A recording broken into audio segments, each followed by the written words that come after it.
Previous videos, we talk about the anatomical structure of the cornea, refractive index of the cornea.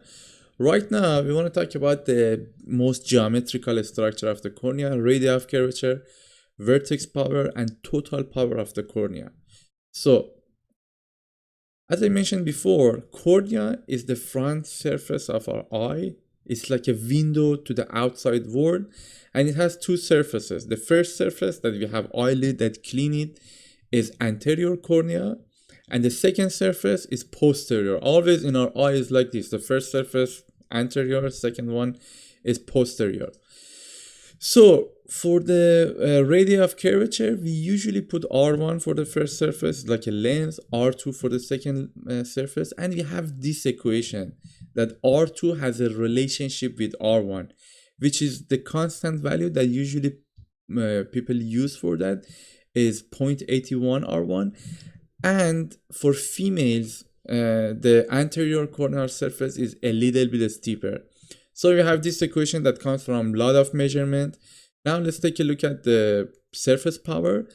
First, you should be very careful. This is a capital F. This is the total surface power. It's not the focal length. Focal length we use we use F, not capital F. For that, if you want to replace it, you should put 1 over F. So the total power of the surface is delta N from the next material to the first material divided by R.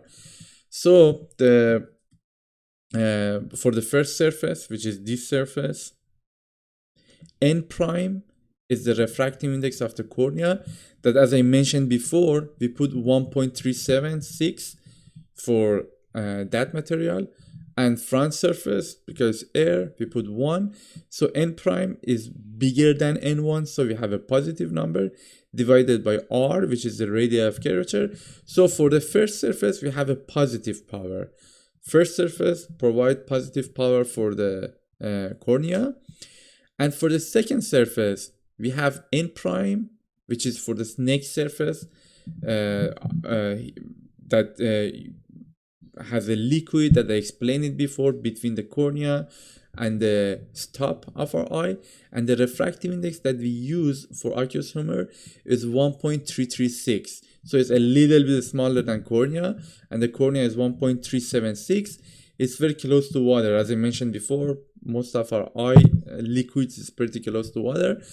So N prime minus N1, it should be a negative value because N1 is a little bit smaller than N1. N prime N. So for the second surface, we have negative power. So that's the power for the second surface. Now let's look at some numbers. Usually for the corneal thickness, we put 0.5 millimeter, 500 microns. This is based on measurement. Now let's look at some of the studies. As you can see, there is a big table of data.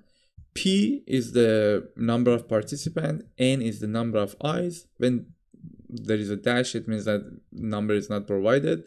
So based on, for example, this study at 1864, that's pretty amazing. At that time, they did that kind of studies. They studied on 38, let's say, patient, and the radii of curvature is 7.8. If you look at the numbers, it's pretty in that range, 7.8, 7.7. close to that kind of range, and the power for the anterior surface is 48.2 based on this measurement. So for posterior, I should mention that we have a lot of data for anterior surface measurement because it should be pretty easy. It's outside of our eye. But for posterior surface, because inside of the eye we don't have that much of data. For example, you can see at 1973 they did that kind of measurement on number of participants 46, number of eyes, I don't know how it's possible, it should be 92, and 7.65, maybe they do some kind of twice measurement, I don't know, 7.65, and we have the standard deviation, and the anterior power is 49.2, which is, as I said, in this range. And for the posterior surface, based on the equation that I mentioned before, 0.81, the radii of curvature is a little bit smaller. So that's the result of the posterior, and the total power, which is a combination of F1, F2, is 43. So we can see, as I mentioned, for female, is a little bit smaller than male, usually, 7.7, 7.887. And here's the total values, as I said, between 41 to 43. So that's some kind of measurement and a study that we have for the total power, vertex, radii of curvature, etc. So we have an equation when you have two thin lens, when you combine them together. That equation, sometimes they call it thick lens, because when you combine two surfaces, we have a thick lens or two thin lens. So anytime when you have a distance usually in optical equations, when you put that optical system into a liquid or into a different refractive index, we normalize that distance or optical path by dividing it by the refractive index. So again, we should be very careful. This is a total power, not the focal length. We have the same equation for the focal length, which is 1 over f equal to 1 over f1, 1 over f2 times d over 1 over f1, 1 over f2 for length at distance d. This is another derivative from that equation, that this is based on power, f1 plus f2 minus f1, f2 d times d over mu. Mu is the refractive index of the cornea, that, as I mentioned before, is 1.376. And for the distance, for d, half a millimeter or 500 microns. So f1, capital F, is anterior surface power, f2 is posterior surface power, d surface, f is the total power, d is corneal thickness, and as I mentioned, mu is the refractive index of the cornea.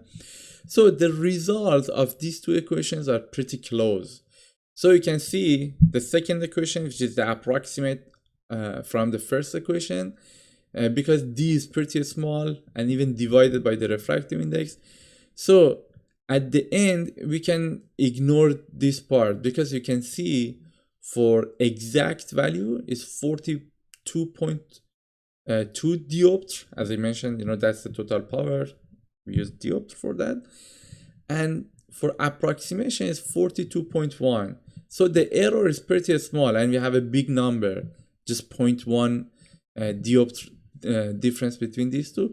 So usually people use this equation, so you don't need to be very worried about the corneal thickness and include it into the total power equation.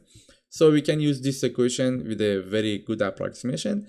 But all I mentioned in this video was based on constant radii of curvature. But in reality, cornea is more complicated than that. So we have throw-city that we're gonna discuss it maybe next video. So those are based on just a spherical approximation. Thank you very much. Here are some references that I used.